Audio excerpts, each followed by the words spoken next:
I'm now very happy to introduce Professor Henry Louis Gates, Jr., who will introduce and begin the conversation with Edwidge Danticat tonight. Henry Louis Gates, Jr. is the Alphonse Fletcher University Professor and the Director of the W.E.B. Du Bois Institute for African and African-American Research at Harvard University. Professor Gates is Editor-in-Chief of the Oxford African American Studies Center and of The Root, an online news magazine. He is also the author and editor of numerous books, anthologies, and essay collections. Among them, Finding Oprah's Roots, The Signifying Monkey, and many, many others. His book, Colored People, has been called a classic of American memoir. His many honors include a MacArthur Foundation Genius Grant and over 40 honorary degrees. Professor Gates is a very important member of this community, and I'm so thrilled that he's part of tonight's conversation. I'll turn the introductions over to him now. Everyone, please join me in welcoming Professor Henry Louis Gates, Jr.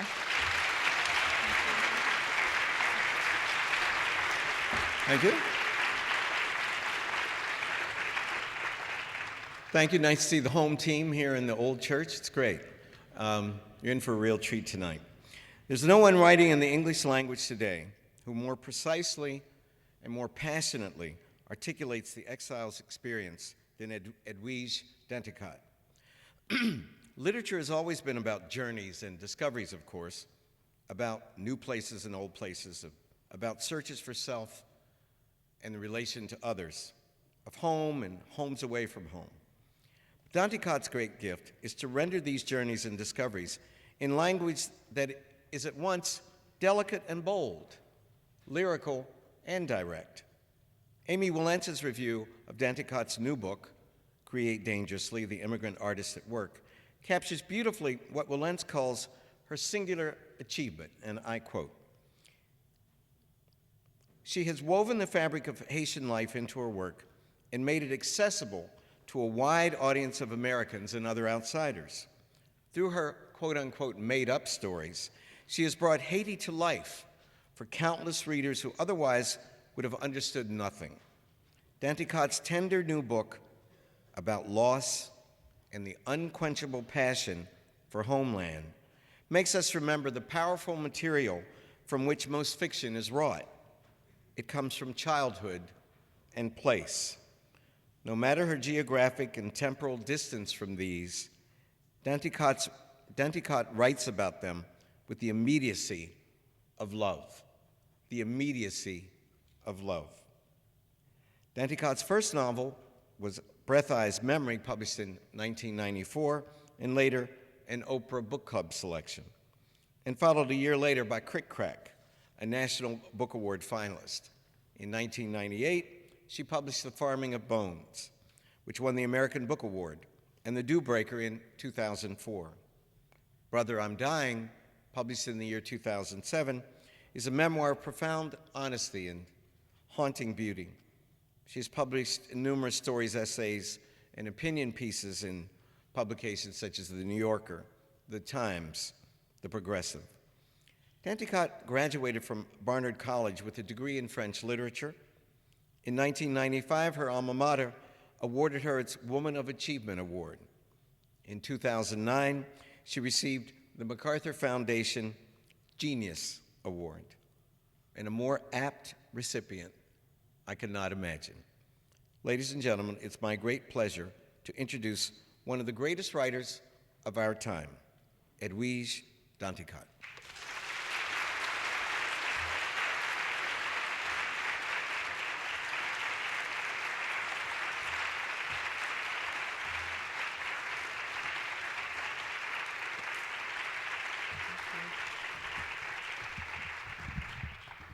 Such extraordinary kindness. Thank you. Thank you all also for coming. I've had many moments in the journey towards of writing this book where I felt like my life was borrowed from someone else, and the first of it was being asked to deliver the Toni Morrison lecture that led to this book, and on its way is tonight, being here with you. Thank you so much. And thank all of you. Merci foi assez mieux haïtien au côté nous. Merci en pile. Thank you all for coming, for representing, as the young people say. I can say young people now because I'm like leaving the category. I'm going there with Jay-Z, you know? Well, as I mentioned, this book came out of a lecture that I gave in 2008, and when I was asked to give this lecture, I can honestly say that I was terrified for a whole year, and with the notion that, you know, when you give the lecture, Toni Morrison is in the front row because it's named after her. And then the first person who gave the lecture was Cornel West, and he's sitting next to her. So no pressure, just like tonight. I spent a lot of time just trying to figure out a subject, and I was reading a lot of Camus, and I came across this essay called L'artiste et son temps, which had then been translated by someone and given the title Create Dangerously, which I thought was so perfect.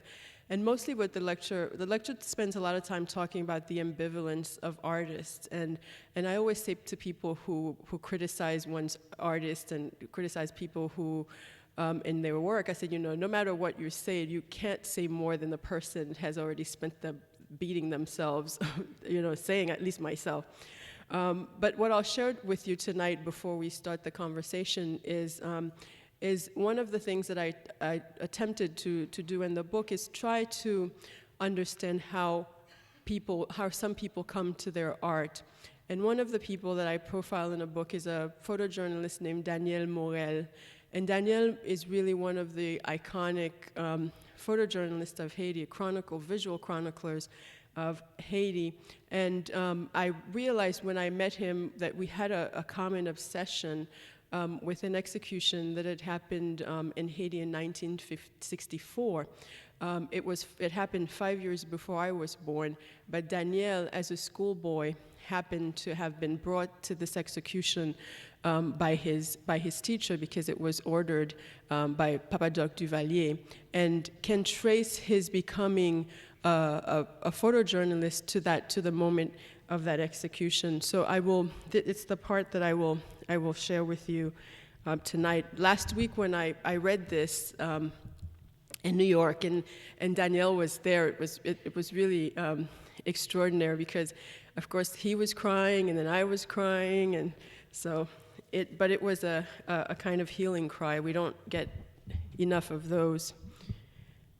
This chapter is called, it's the opening chapter, but it's also merged with the ending chapter, which is called Archeo Poetos, which is something not made by man, divine, like the Ifa oracle of your signifying monkey. On November 12th, 1964, in Port-au-Prince, Haiti, a huge crowd gathered to witness an execution. The president of Haiti at the time was the dictator François Papadoc Duvalier, who was 7 years into what would be a 15-year term. On the day of the execution, he decreed that government offices be closed so that hundreds of state employees could be in the crowd. Schools were shut down and principals ordered to bring their students. The two men to be executed were Marcel Numa and Louis Douin. Marcel Numa was a tall, dark-skinned 21-year-old. He was from a family of coffee planters in a beautiful southern city called Jérémie, which is often dubbed the city of poets. Numa had studied engineering at the Bronx Merchant Academy in New York and had worked for an American shipping company. Louis Douin was 31-year-old, and he was a light-skinned man who was also from Jérémie. He had served in the U.S. Army and had studied finance before working for several banks in New York. Marcel Numa and Louis Douin had been childhood friends in Jérémie. The men had remained friends when they'd both moved to New York in the 1950s after François Duvalier came to power. There, they had joined a group called Jeune Haïti, or Young Haiti, and were two of 13 Haitians who left the United States for Haiti in 1964 to engage in a guerrilla war that they hoped would eventually topple the Duvalier dictatorship. The men of Jeune Haiti spent 3 months fighting in the hills and mountains of southern Haiti, and eventually most of them died in battle. Marcel Numa was captured by members of Duvalier's army while he was shopping for food in an open market, dressed as a paysan. Louis Douin was wounded in battle and asked his friends to leave him behind in the woods. According to our principles, I should have committed suicide, Douin reportedly declared in a final statement at his secret military trial. Chandler and Gerdes, 2 other Jeune Haiti members, were wounded. Chandler asked his best friend to finish him off. Gerdes committed suicide after destroying a case of ammunition and documents. That did not affect me, he said. I reacted only after the disappearance of Marcel Numa, who had been sent to look for food and for some means of escape by sea. We were very close, and our parents were friends. After months of attempting to capture the men of Jeune Haiti, and after imprisoning and murdering hundreds of their relatives, Papa Doc Duvalier wanted to make a spectacle of Numa and Douin's deaths. So, on November 12, 1964, 2 pines are erected outside the National Cemetery. Radio, print, and television journalists are summoned. Numa and Douin are dressed in what, in an old black and white film, seems to be the clothes in which they had been captured.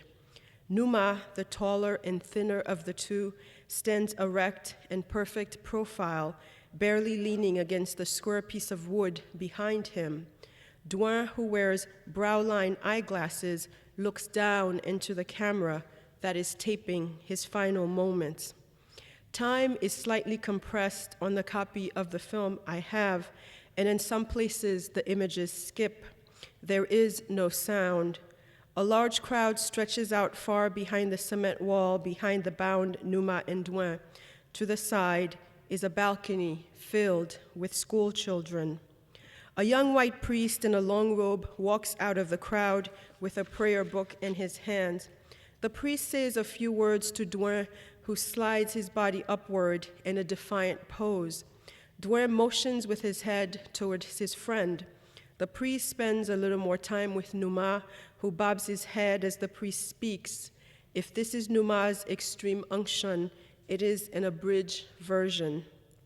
The priest then returns to Douin and is joined there by 2 uniformed policemen who lean in to listen to what the priest is saying to Douin. It is possible that they are offering Douin some type of face or eye cover that he is refusing. Douin shakes his head as if to say, "Let's get this over with." No blinders or hoods are placed on either man. The firing squad, 7 helmeted men in khaki military uniforms, stretch out their hands on either side of their bodies. They touch each other's shoulders to position and space themselves. The police and army move the crowd back, perhaps to keep them from being hit by ricocheted bullets. The members of the firing squad pick up their Springfield rifles, load their ammunition, and then place their weapons on their shoulders. Off-screen, someone probably shouts, "Fire," and they do. Numa and Douin's head slump sideways at the same time, showing that the shots have hit home. The next day, Le Matin, the country's national newspaper, described the stunned-looking crowd as, quote, "feverish," communicating in a mutual patriotic exultation to curse adventurism and brigandage. The morning pamphlets circulating in Port-au-Prince last week left little to the imagination, reported the November 27, 1964 edition of Time magazine. Dr. François Duvalier will fulfill his sacrosanct mission. He has crushed and will always crush the attempts of the opposition.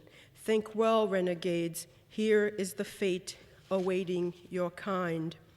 On November 12, 1964, after Marcel Numa and Louis Douin's bodies were carried away, some say to the National Palace to be personally inspected by François Papadoc Duvalier, a lanky 13-year-old boy who had been standing in the back of the crowd to avoid the thunderous sounds of the executioner's guns, stepped forward as the spectators and soldiers scattered. He walked towards the bullet-ridden poles, bent down in the blood-soaked dirt, and picked up the eyeglasses that Louis Douin had been wearing. The young man, the photojournalist Danielle Morel, only momentarily held the eyeglasses in his hands before they were snatched away from him by another boy. But in the moment that he had them, he had noticed tiny chunks of Douin's brains splattered on the cracked lenses.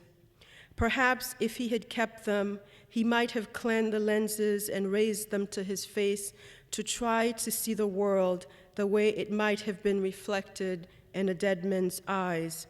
Often in Haiti, it is said that the eyes of murder victims are gouged out by their murderers because it is believed that even after death, the last image a person sees remains imprinted in his or her cornea as clearly as a photograph.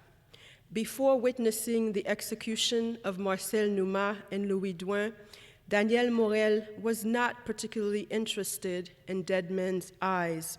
He had been like any other boy, going for long walks all over Port-au-Prince and playing soccer with his friends. He sometimes worked in his father's bakery and tried to climb aboard Haiti's commercial train, which brought sugarcane stalks from the southern fields of Léogane to the sugar-making plant in Port-au-Prince. But that execution changed everything. The next day, Danielle Morel walked by a photographer's studio near his father's bakery in downtown Port-au-Prince, and on the open panel doors were enlarged photographs of Marcel Numa and Louis Douin's corpses, purposely put on display as deterrents for the country's potential dissenters.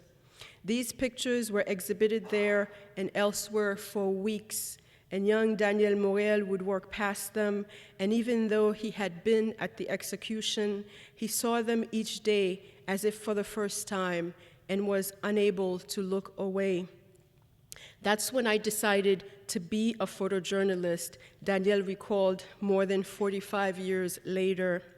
Photography is an elegiac art, the novelist and essayist Susan Sontag writes in On Photography. All photographs are memento mori, that is, they remind us that sooner or later the subject will no longer exist. To take a photograph, Sontag continues, is to participate in another person's or thing's mortality, vulnerability, mutability. Photography has something to do with resurrection, Roland Barthes wrote. Might we not say of photography what the Byzantines said of the image of Christ, which impregnated St. Veronica's napkin, that it was not made by the hand of man, that it was akiro poetos. I never intended to become a photojournalist, Danielle Morel tells me more than once in the time that I have known him. I became a photojournalist because at Numa and Douin's execution, I felt afraid, and I never wanted to feel afraid again. I take pictures so I am never afraid of anyone or anything. When I take pictures, I feel like something is shielding me, like the camera is protecting me. Did he, as a boy, want to protect Marcel Numa and Louis Douin? I asked him. He could not protect them, he said, but over the years, he has felt as though with his art, with his work, he has managed to protect other Marcel Numas and other Louis Douins. And he makes me, in that feeling, even more certain that to create dangerously is also to create fearlessly, boldly embracing the public and private terrors that would silence us, then bravely moving forward, even when it feels as though we are chasing or being chased by ghosts. creating fearlessly, like leaving fearlessly, even when we are cast, Lord Bodlow, on the other side of the water, creating fearlessly, creating dangerously, as though nothing will ever stop us, creating dangerously, as though we full-heartedly or full-heartedly believe in Ake Ro Poetos. Thank you. Thank you, Edwidge. So very moving. We're going to invite you all to come to the microphones to ask this great writer questions. It's a rare privilege that you have. But I want to take the moderator's prerogative and ask just a couple things. Because we don't want to, I know you all want to get your book signed, and that's a really good thing to do. As you know, I'm making a film. I've shot a film about, for a film series for PBS called Black and Latin America when I was on Haiti and the DR. So I filmed there in June, and I was shocked at my own naivete about the slow pace of progress from the earthquake. And when many of my friends here email me and say, well, you know, is everything almost fixed? When are people going to be going back to their new homes? The most conservative estimate was, well, the Minister of Tourism, who's a good man, Patrick Delatour, said, well, we'll have these people be out of the tents in 5 years. The NGO people I asked said 20 years, 25 years.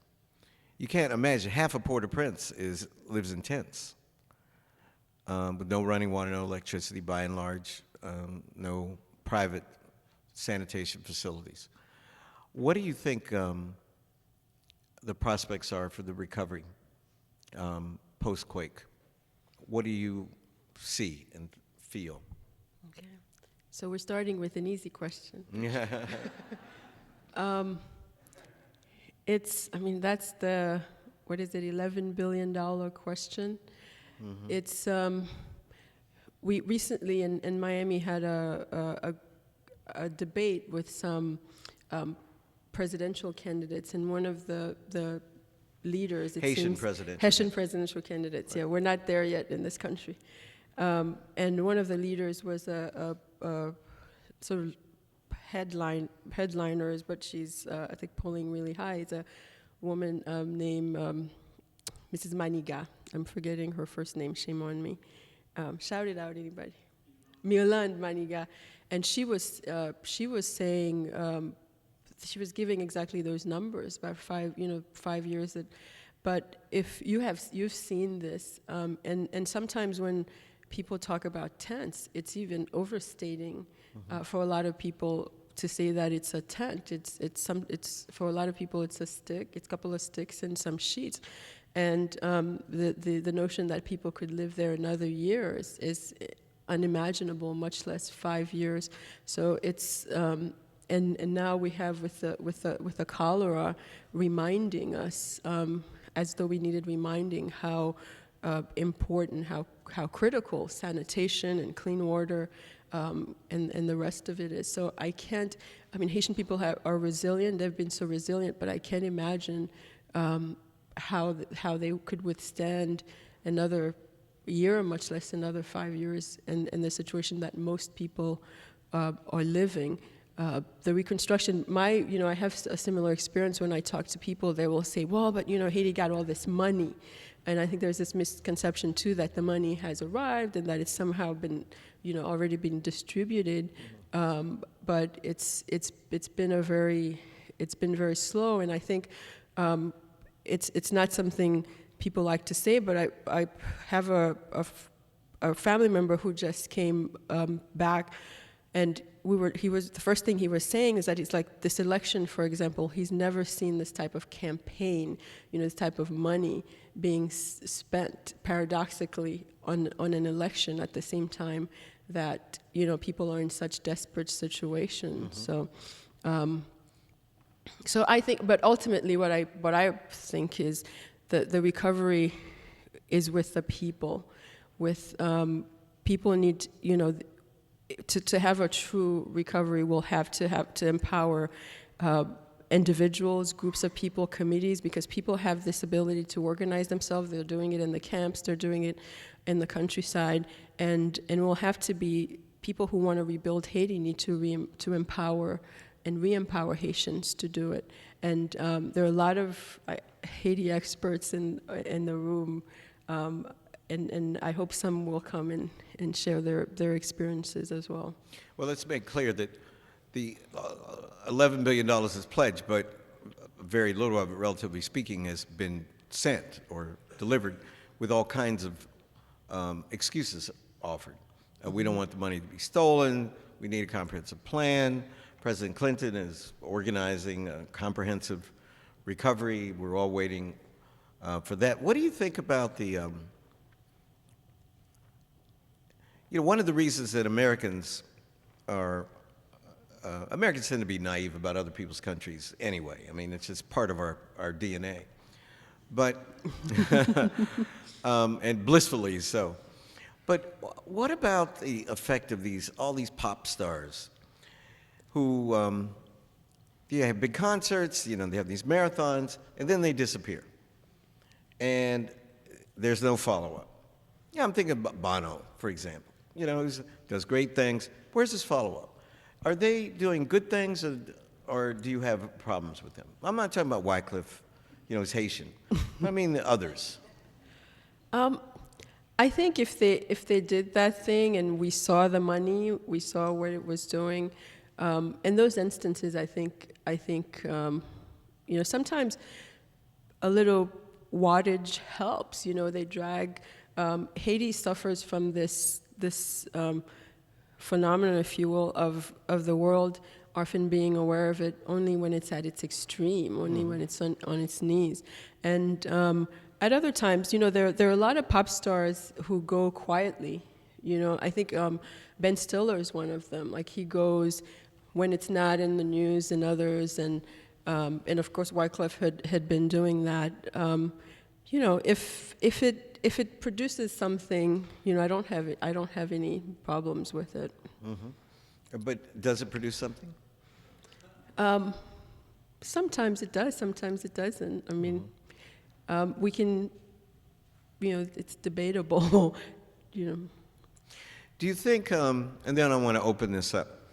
I wrote an essay on the Root called "The Curse on Haiti," and it was right after Pat Robertson said that there was a curse on Haiti because the only way black men could beat the French was this pact that they had signed, Boukman had signed, the devil. At Bois came in with the devil.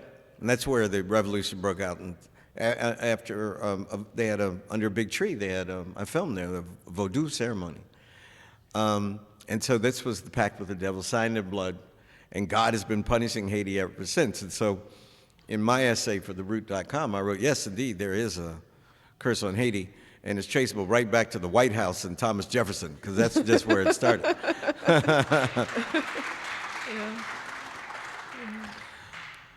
Can, I hate to put it this way, but is this Haiti's moment to reverse centuries of being traduced in various ways by the West? I mean, it's interesting that Haiti's always asked to have these moments when it's most vulnerable, when it's earthquake ravaged and people say, we can build better, we can start over. And at other moments where Haitians have tried, sort of less sensational moments where they've tried to quietly steer their ship, they've been squashed down. I mean, we have the example of President Clinton's mea culpa about the destroying his, by his own admission, the rice, the whole rice farming industry in Haiti to save Arkansas's rice farming. And there's been, people do this quietly, I think, in Haiti, day by day with, raising their animals and trying to send their kids to school. And then we had all the pigs slaughtered at some point. So there have been other sort of less dramatic moments where Haitians and smaller groups have tried to take take course, and they've been squashed down. And I think it's a lot to ask people when they're in a tent and have the least, in a case that then they've had, to like suddenly now it's your, it's your turn to, to start over in this dramatic way. But when actually what we're saying is that, yeah, we'll start it over for you, and then you just adjust or get out the way. Right. What can, and please start to come up to the microphone and ask her questions. What do you want Americans to do? How can we help? Profoundly, actually, how can we help? I would love to hear from some of the people who work here, who work with organizations here, to tell us how we can help. One way is to inform yourself. And if you do work with organizations in Haiti, work with organizations that are working on sustainability, that some of them who have been there for a long time and have been working with rural organizations, with education, just support organizations that help Haitians better themselves. Okay. Sir, would you identify yourself? And I'm a ruthless moderator. No statements. We're not interested in your politics. I don't care who you're for in the Haitian election. Whatever. Just ask the lady a question, all right? Thank you. Thank you, brother. Good evening, Ms. Danticat. I was just wondering if you could comment a little bit about the fact that so much of the intellectual capital of Haiti is in the United States, Canada, and France. I think I read like a study that said that some 80% of Haitians who own college degrees live in the United States. And I think somewhere else I read that the number 2 group of ethnic doctors behind Jewish people in New York is Haitian doctors. And at the same time, Haiti itself, has a lot of problems. Suffers from a lack of doctors. And I was just wondering if you could comment on what role you think the Haitian diaspora can play in Haiti's rebuilding. Great, thank you. Thank you very much. Are you Haitian? Yes, I am. Yeah. He's actually related to my husband. That was called a plant, ladies and gentlemen.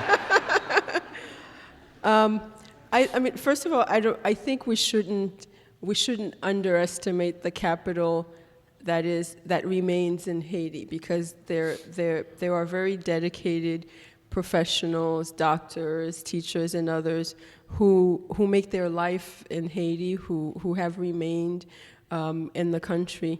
But there is also a very big section of other professionals that are outside of Haiti. And one of the wonderful things that I think we saw after the earthquake is that so many of these people, some who had been loosely engaged in Haiti, but became really committed to Haiti. I know young teachers who just packed up suitcases and went, and this other generation, sort of younger, around Nick's age, who became recommitted to Haiti. So I see more and more of that growing, and the technology and other ways that makes it easier to, there are young Haitian-American teachers who teach by the internet, to schools in Haiti and other things like that. I see a growing commitment of the Haitian-American or Haitian diaspora to Haiti manifesting itself, especially after the earthquake.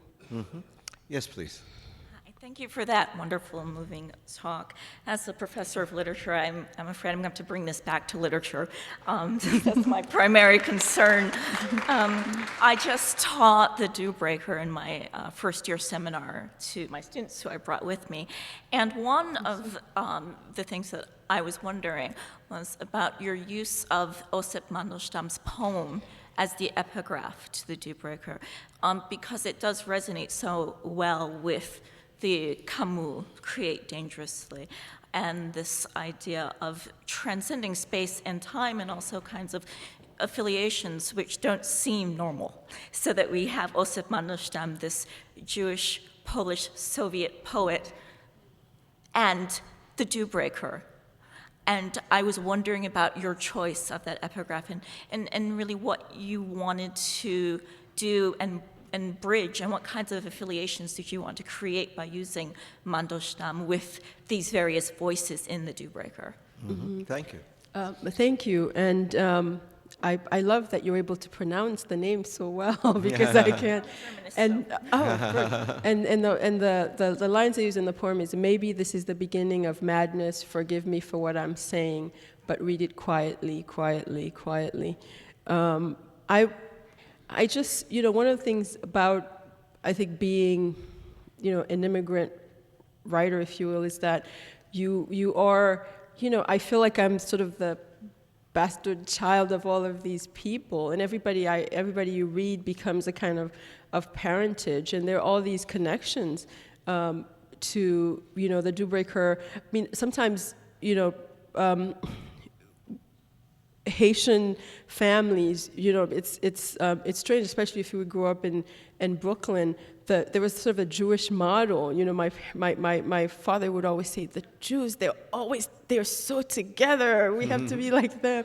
And there was sort of this in and out of the communities, and sort of these things bleed into each other. And I sort of like in this macrocosm that was Brooklyn. And reading is like that too, and that you sort of have these merged communities. And that's how I started this Dewbreaker, participating in all of this. No phone. Thank you. Okay, thank you. We can talk after. You can talk at the when table. she signs a book. Yes. Hi, I'm one of Professor Ellis's students. I was wondering, when you write about the Haitian experience and in trying to communicate it to an audience, what kind of audience do you have in mind while you're writing? And also, does it, in how you communicate it, does it differ versus whether you're trying to sort of re-explain it to a Haitian audience who have been there and who have experienced versus an American audience who have never experienced an authoritarian, a dictatorship, or those kinds of levels of poverty? And how do you communicate that to someone who has experienced it versus someone who could never even really imagine that? Yeah. Thank you.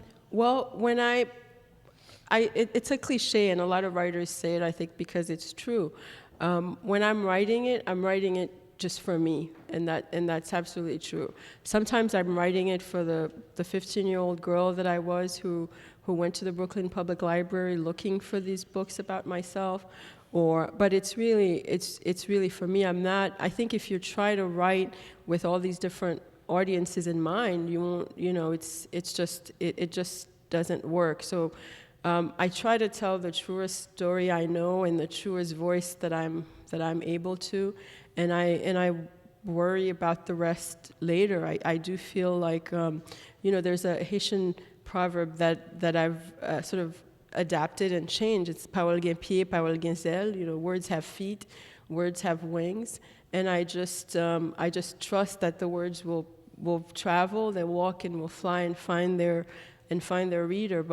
But in the moment that I'm doing it, I'm not thinking outside of the people. The most intimate relationship at that time is to the sort of the people I'm on the page, the people I'm with at while I'm writing. Thank you. Thank you. Mara. Hello, Marilyn. We know her. Hi. I will like to go back to the story you read, if I may. This story has lived at the core of my being since I was a child, because I was in Haiti when it happened. And although I was not a child brought by schools, I was at home because it was broadcasted on television, and I watched it as it happened. And it was broadcasted for a week afterwards, all day long, and my parents didn't know that for a week I watched it every day, fascinated by this moment when my cousin's friends went from life to death, that moment when the head tilts. I was very impressed by their courage also throughout the whole thing. Now, my cousin Gus Léville-Drouin was one of the 13th, and I learned a few years ago that actually there had been a second group of 13th that was scheduled to come, but because they had learned that Duvalier knew of their arrival, there had been some betrayal, they didn't go. And those 13 who survived have spent their lives mostly in hiding, running, and also the guilt of the survivors. My question has to do with the ramifications. And it just, I know what happened after also this story. There was the famous massacre of the Vildouin family, because once somebody did something, all the family was affected, and that was one of the ways of control. I was interested in your story, in hearing how Danielle Morel lived that story, and realized that this story lives in many people. So my question has to do with you. Since you said that you were not, you did not witness this, why is it that it affected you so much and that you've been haunted all your life by it? Thank you, Marilyn. This is Marilyn Phipps. Marilyn has a wonderful book of stories out, In the Company of Heaven, that I hope you'll get a copy. They're wonderful, wonderful stories, and thank you for sharing that with us. And over the years, in my journey through with this sort of in the company of these men, I always meet when people do know of the story, they're always so deeply moved by it. I don't know why. I remember the first time I saw the pictures, and I kept, I would ask my family about it. It just, and I would get little snippets, and it just seemed to me, I looked at their faces, and they seemed so young, and they seemed like these young men who had, as my mother liked to say, "Ont échappé," they had already escaped the dictatorship, and they chose to go back. And I kept meeting all these older men who would say sometimes, I was almost the 14th, they would say, and then started having this feeling that we were all, in a way, almost the 14th. It's like they died for us in some way. And there was this point, their death signaled the sort of doubling down of the dictatorship and things. That's, after that, then Duvalier declared himself president for life, and things started getting much harder. And my uncle had these stories of young people, who tried to stage plays in response in Bel Air, where he was, and all the sort of the reactions that people were able to have afterwards. And I can't fully explain it. It's something that I've sort of have been trying to explain to myself. But I think it's linked to all these. We try to explain to ourselves often, and I did when I was little, why am I here, for example? Why am I in this country speaking this language? And for some reason, I think this is one of the reasons, and I'm not sure why, because it seems like we could, as I said, I think we could have all been the 14th. We could have all been these men. Thank you. Thank you as well. Thank you. I'm going to ask the next three people to ask your questions together, one at a time, and then we'll take three at a time. Otherwise, you're never going to get out of here. Okay? And short questions, too, please. You are a ruthless moderator. I am. I'm taking care of my guests. Okay. All right. Well, I wrote mine down, Skip, so you'll be glad here. Okay. Okay, so on page, I read your book, and I've read all of them, and hopefully you'll sign all 6 of them tonight. But thank you. My question comes from page 112 of your recent book, where you say that one of the advantages of being an immigrant is that 2 very different countries are forced to merge within one. And then you continue on to say, so too with catastrophes and disasters, which inevitably force you to rethink allegiances.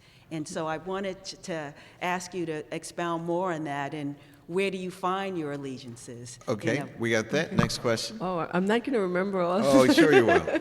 Where do you find your allegiances? We got it. Whatever feels her tunis, a Haitian in America. Yes. Hi, Edwidge. It's good to see you again. Hi, how are you? My name is Manolia Charlton. I'm the editor of the Boston Haitian Reporter. You can show it. Oh. Looking good. To the people, not to me. There are copies for those who want some. I'm here. My mentee, Rick Finn, is actually sitting over there, and I want to ask a question on his behalf. And related to my question, it seems to me that title is a bit of a call to action for others who feel that they can support and bring their own contributions to Haiti and its story. So I want to ask you, do you see a role in younger artists and younger activists contributing different kinds of things to Haiti's story, as well as what role do you see your stories play in helping to break down some of the barriers and stereotypes about Haiti? Okay. Okay, Let's maybe we answer should do those two. Yeah. Right. I think, again, one of the great things about the social media post-earthquake is that we were able to hear directly from Haiti, from some of the people, from some of the artists, but also from people who were going through this in their own voices.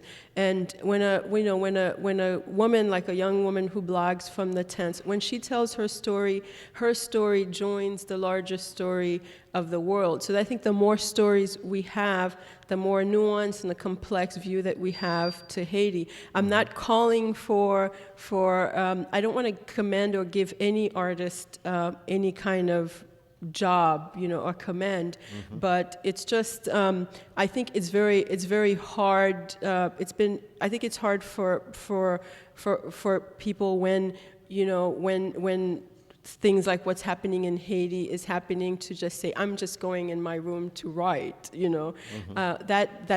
that is almost an impossible detachment. But the more voices we have, I think the more complex, I think the more we can break down those stereotypes, because we'll have a multiplicity and complexity. In terms of allegiances, I mean, there I was thinking about Katrina. When Katrina happened here, when I was, I was living as I'm living now in Florida, and when I was watching the coverage, first of all, one thing struck me, that people were being called refugees, and we're so used to being called, refugees being Haitian, but I'd never seen people being called refugees within their own country. And the other thing is that all the newscasters were saying, they were saying, these things don't happen here, they happen in Haiti or Mozambique. And they kept saying, it's like, this is not Haiti, as though they should happen in Haiti. And it was one of those moments like 9/11 when you have these double allegiances. I think they're not so easy anymore when it's like all your communities are under fire at the same time. Thank you. Thank you. Next two questions. We unfortunately we have to stop in 5 minutes, so that's why I'm trying to be expeditious. Hi, Edwidge. Hi. My family's from Jeremy, and my father used to tell me stories about the execution of all the mulattoes in Haiti. But my question was, what's your take on the UN involved in the cholera outbreak? Because I've heard stories of them pumping sewer and rivers where people bathe and get water for food, and they're supposed to be there to help, and they're actually causing more harm. What's your take on that? Okay, and next question, please.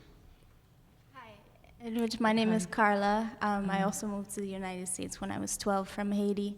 And you mentioned earlier that at the age of 15, you used to go to the New York Public Library and look for books to learn more about yourself. And for me, having read your first book, Breath, Eyes, Memory, I found a Haitian voice that I could listen to.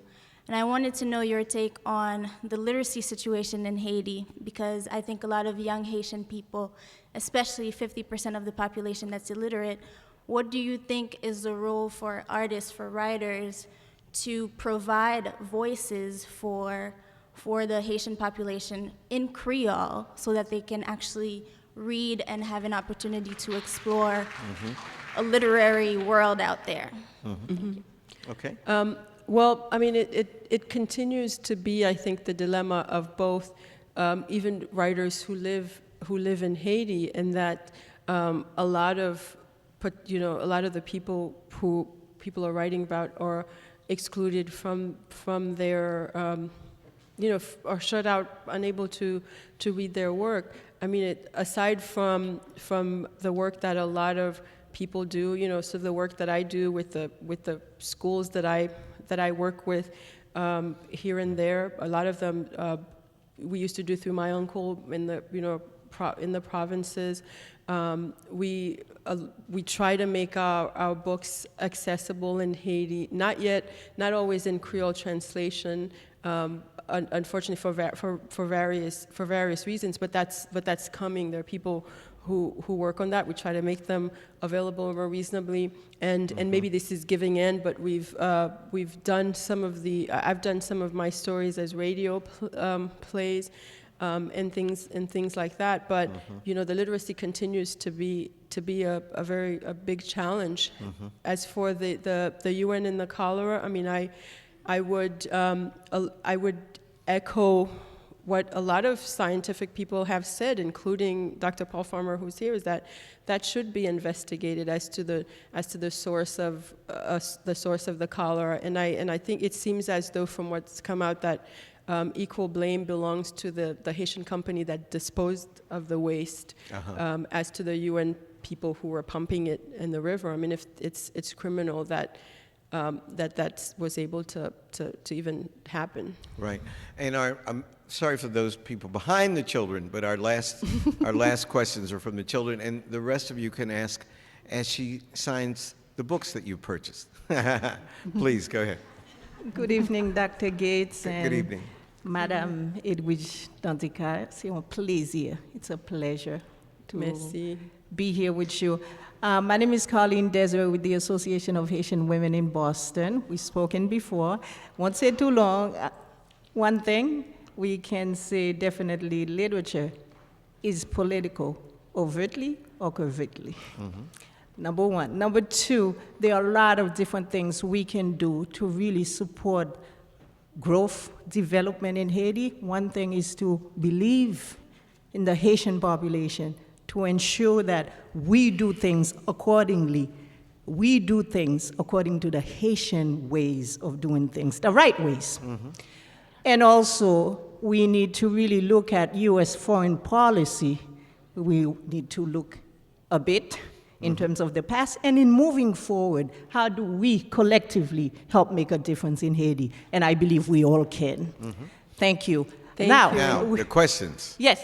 The Association of Haitian Women does a lot of work in the greater Boston area, and one thing we do is the youth work. We read 8 days, and the two members of Haiti Demain wanted to say a few words. Well, I was reading 8 days. I had a few questions for you. You and can one pull it down toward you. There you go. One of them was, how did you feel when you wrote 8 days? Okay. How did you feel when you wrote that? Well, I wrote 8 days. 8 days is a children book. We did that for the International Rescue Committee after the earthquake with Scholastic. And it's a story of a little boy who's caught under the rubble after the 8 days. I wrote it. I have a 5-year-old daughter who, my mother-in-law was in Haiti during the earthquake, and she would say we weren't aware that we were letting her watch as much as we were, and she kept saying, is Grandma Isa under her house? So she was so I wrote it to explain the earthquake to my 5-year-old and Haitian children who are here who might have questions about it.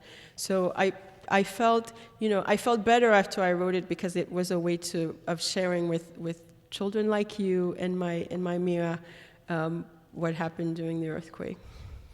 Okay, and the last question?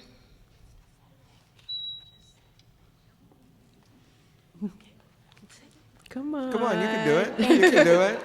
Well, thank you. Come on, you can do it. Come on. Come on, you can do it. You can do it. Why did you make the book? Why did you Why write did a book? I make the book? For little girls like you and for my Mira. See, she's smart. She's like, she already answered this. Thank you. Anyway, let's thank Edwidge Danticat. Thank you. Thank you.